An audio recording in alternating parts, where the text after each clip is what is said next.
السلام عليكم. لا تنسوا الاعجاب بالفيديو والاشتراك في القناة تشجيعا لنا لنستمر بنشر المزيد إن شاء الله. السلام عليكم ورحمة الله.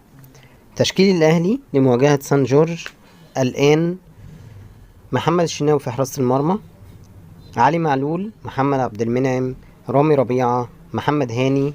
رباعي خط الدفاع. ثلاثي خط الوسط: إمام عاشور، مروان عطية، اليو ديانج.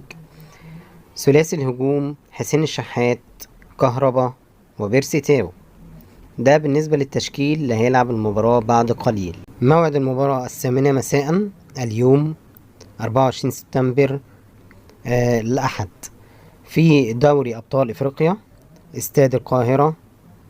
والمباراة ستذاع على قناة اون تايم سبورت وبتعليق محمد الكواليني. ودي صور حصرية لدخول لاعبي الأهلي استاد القاهرة استعدادا للمباراة.